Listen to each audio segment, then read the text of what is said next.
I work hard to campaign for you. Many of the pastors of the Baptist community voted for you. Ako po, Mr. President, libu-libong boto ang binigay namin sa inyo.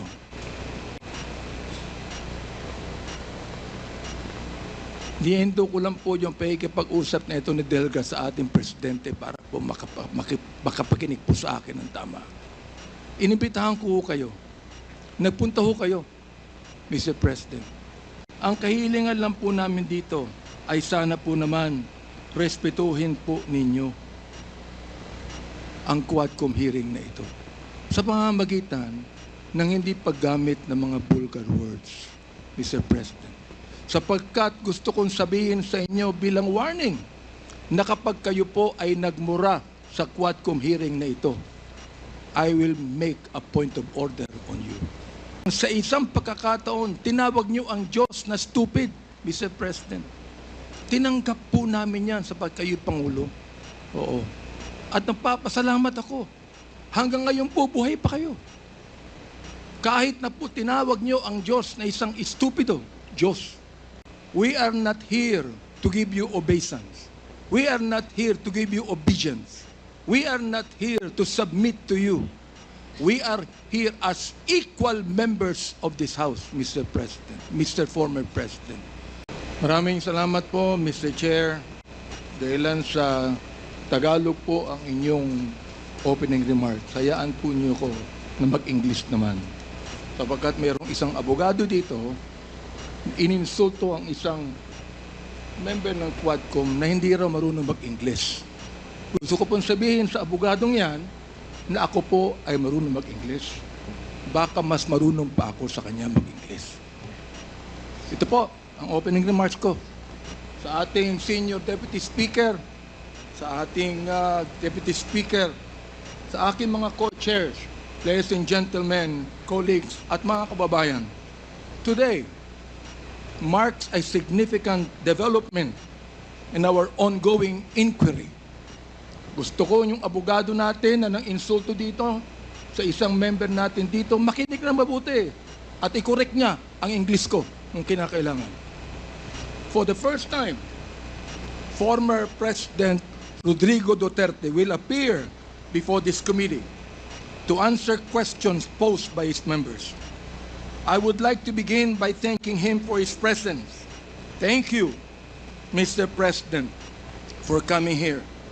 Rest assured po that Congress recognizes your role as our former president, and we will extend to you the respect that the position deserves. Maraming salamat po. Respect, but not deference, Mr. Chairman. However, my friends, colleagues, let me draw a clear line here. While we should be respectful, we cannot be differential. Mga kababayan, watching today with us, it is important to stress that respect and deference are two different things. It is vital that we, as representatives of the people, remember that distinction, because our ultimate allegiance is not to any one individual, no matter how high their office. We answer to a power greater than any president. We answer to the Filipino people and to God. As Scripture reminds us in Romans 10:3, and I quote, "Since they did not know the righteousness of God and sought to establish their own, they did not submit to God's righteousness." Our fidelity belongs to the Lord alone. Our mission is to seek the truth, and we shall not be swayed from that path. As we have said time and time again, we have organized this inquiry with a solemn purpose to recommend avenues for justice to be served, seek accountability, and uncover the truth as we adhere to the rules of inquiry in aid of legislation. And inherent to this is our moral obligation to stop the vicious cycle of extrajudicial killings against our people who cannot defend themselves. to stop the blatant violations of our Constitution and our laws by scheming individuals and criminal syndicates, and to abate the social menace of illegal drugs. It is our sincere hope that the former President's presence here today will aid this objective, not hinder it. Today, we ask everyone here, including the former President, to speak openly and honestly, as this inquiry's goal is not to cast blame for its own sake, but to serve the cause of justice. Mr. Chairman, marahil po, hindi na ako nakikilala ng ating former President. Magpapakilala po muli ako. Mr. President, ako po si Bishop Benny Abante, ang Pangulo ng Bible Mode, Bible Believers League for Morality and Democracy, na mayroong 6,000 churches sa buong mundo. Kung naalala niyo, Mr. President, bago kayo tumakbo and you were still deciding to run, I was invited by a common friend to meet with you. And we did at the Fairmont Hotel in Makati. I hope that you would remember that. With me are two pastors, and we prayed together. I prayed for you, asking the Lord to give you the right decision to run for the presidency. I do not know you from Adam, Mr. President, but I believe in your cause. I believe in your plan. And because of this, Mr. President, I work hard to campaign for you. Many of the pastors of the Baptist community voted for you. Kay former President, ako po, Mr. President, libu-libong boto ang binigay namin sa inyo. Gusto ko pong marinig ito ng mga DDS trolls at DDS vloggers na tumitira sa amin at sinisira ang aking reputasyon. Gusto kong sabihin sa kanila, ilang boto ba ang ibinigay nyo? Nagpasalamat ba kayo sa akin? Hindi. Nilapitan niyo po ba ako? Hindi. Mabuti pa, Senator Bongo, Mr. President, nagpunta sa aking simbahan at nagpasalamat sapagkat sinuportahan namin kayo at siya, Mr. President. Now, gusto kong sabihin po dito sa Quadcom na ito, ako ba'y lumapit sa inyo para humingi ng pabor? Hindi po. Ako ba'y lumapit sa inyo para magrekomenda ng justice, magrekomenda ng general, magrekomenda ng cabinet secretary? Hindi po. Hindi ako nagpunta ng Malacanang nung kayo nanunungkulan sa loob ng 6 na taon. Isang beses lang. Ako po ay nagsabi kay Senator Bongo, kung maaari na makapag-usap po tayo. Pumayag po siya. At nag-usap po tayo, if you would remember that, Mr. President. Nag-usap tayo confidentially.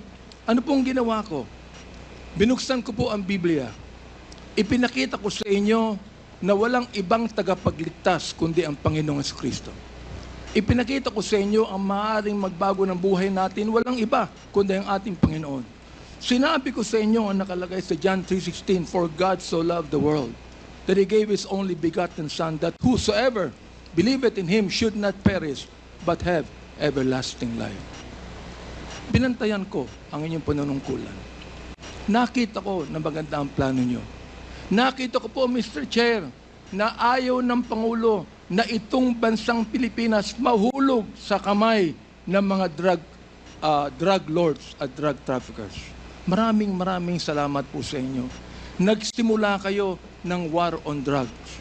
Kami mga kapastoran, believe po sa inyo, sa inyong ginawa. Sabi nyo, 6 months lang, kaya nyong tapusin ang war on drugs na ito. Inabot po kayo ng 6 na taon. Hanggang ngayon, meron po tayong war on drugs. Hindi po namin nakalain, Mr. President, na sa war on drugs na yan, mamamatay ang more than 30,000, Mr. President. Hindi ko akalain na more than 7,000 na mga drug pushers ang mamamatay sa kamay ng mga kapulisan at sa kamay ng mga riding in tandem.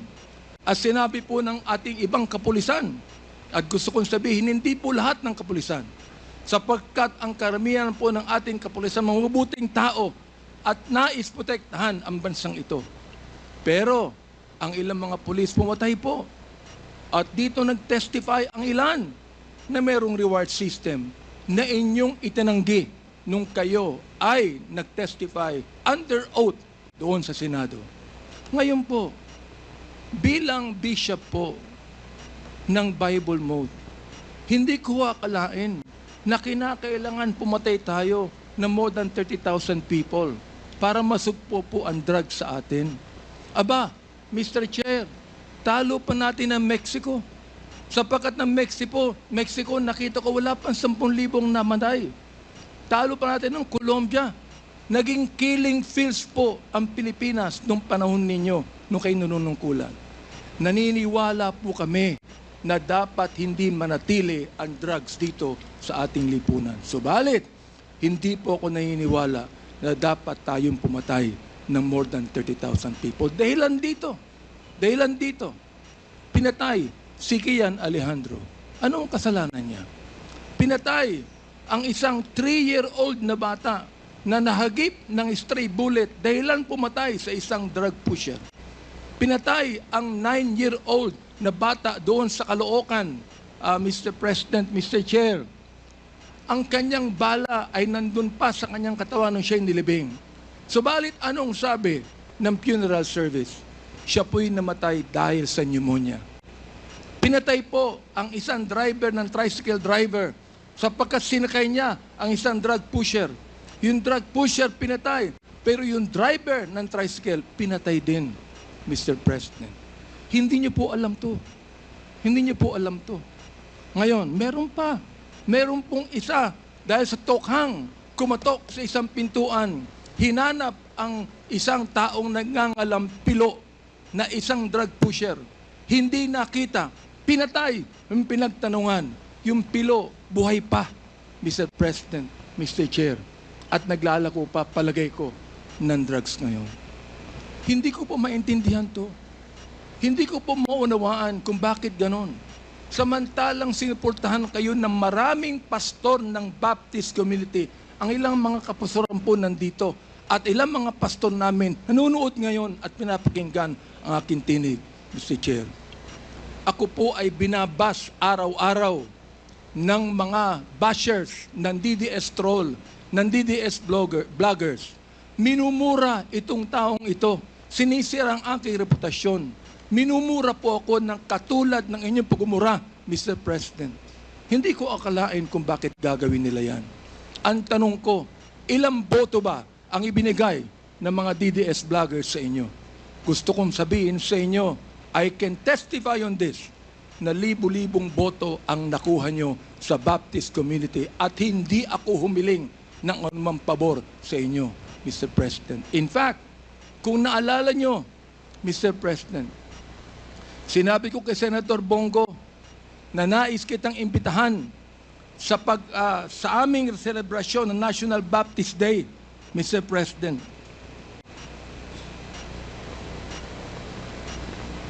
Nihinto ko lang po yung pakikipag-usap na ito ni Delga sa ating presidente para po makapakinig po sa akin ng tama. Inimbitahan ko kayo. Nagpunta ho kayo, Mr. President. Doon po sa SMX, nakita nyo ang 7,000 na mga Baptist leaders na nakinig po sa inyo. Sa inyong speech, Mr. President. Oo. Doon po sa speech ninyo, sa harapan po ng mga bishop at ng mga pastor, nagmumura kayo. Pinagbigyan po namin kayo. Kahit na hindi maganda sa amin makarinig ng mura, pinagbigyan po namin kayo dahil kayo ang Pangulo at dapat namin kayong irespeto, Mr. President. Andito ho ako, nakaupo sa harapan nyo.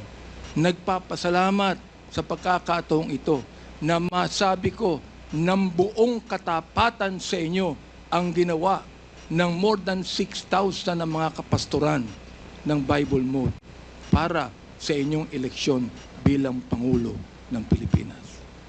Nung akin pong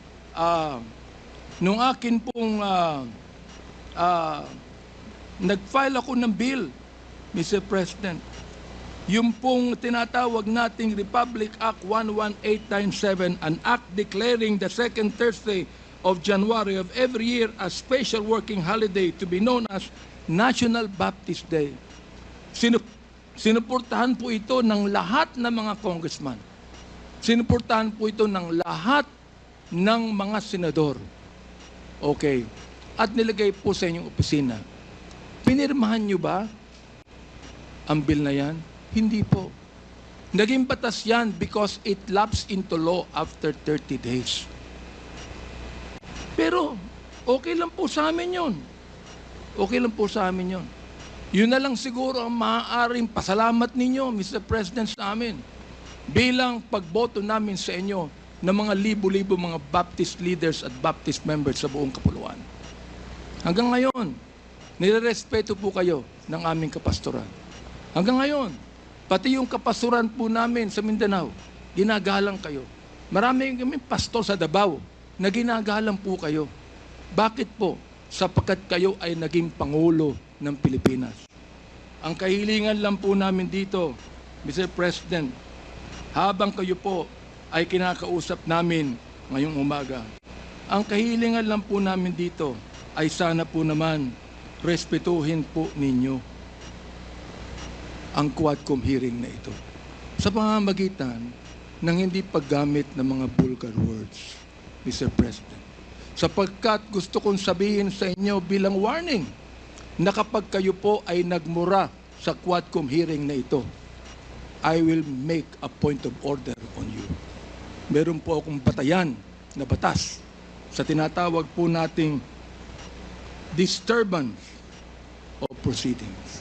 Gusto kong basahin doon po sa Psalms 109, 17 to 18 and 28. Hindi ko alam kung naniniwala kayo sa Diyos. Hindi ko alam kung naniniwala kayo sa Biblia. Samantalang sa isang pagkakataon, tinawag niyo ang Diyos na stupid, Mr. President. Tinanggap po namin yan sapagkat kayo'y Pangulo. Oo. At nagpapasalamat ako. Hanggang ngayon po, buhay pa kayo. Kahit na po tinawag niyo ang Diyos na isang stupido, Diyos. Oo. Hindi ko alam kung katanggap-tanggap yan sa lahat na mga nakikinig sa akin ngayong umaga. Pero ito po, gusto kong basahin sa inyo bilang isa rin namang warning. Sa wikang Tagalog, babasahin ko. Sapagkat iniisip niya, ang manumpa, ang magsabi ng masama, kaya darating yaon sa kanya, sapagkat hindi siya nalugod sa pagpapala, kaya't malayo yaon sa kanya. Dahil binihisan niya ang sarili niya ng pagsabi ng masama o pagsumpa na gaya ng kanyang sariling damit, yaoy papasok sa kanyang kalooban na gaya ng tubig at gaya ng langit sa kanyang mga buto. Hayaang sumumpa sila. Hayaang sila ay magmura. Ngunit magpala ka. Ang kahilingan po namin ngayon, Mr. President, sana po, imbis na mura ang marinig namin sa inyo, sana po, bigyan nyo kami ng pagpapala sa Quadcom na ito. Sapagkat hindi personalidad ang tinutukoy namin dito. Ang tinutukoy po natin ito, issue na kinakailangan po natin tuldukan sapagkat ito po'y kailangan ng ating bayan. Kapag sila'y bumangon, sila'y mapapahiya, ngunit ang iyong lingkod ay magagalak. Yan po ang sinabi sa Salmo, Mr. Chair, Mr. President. Salamat po sapagkat hinayaan niyo ako na magsabi sa inyo ng buong katapatan na walang halong anumang pagkukunwari, Mr. President. Ginagalang ko pa rin po kayo. Hindi po dahilan ay kayo, kundi dahilan sa minsan naging Pangulo kayo ng Pilipinas. Kaya nga po ang aking opening remarks is what? Respect, not deference. We are not here to give you obeisance. We are not here to give you obedience. We are not here to submit to you. We are here as equal members of this House, Mr. President, Mr. Former President. You are now a private citizen. And I hope and pray that you would give us equal respect as we give you equal respect today. Maraming salamat po, Mr. Chair. Thank you, Congressman Abante.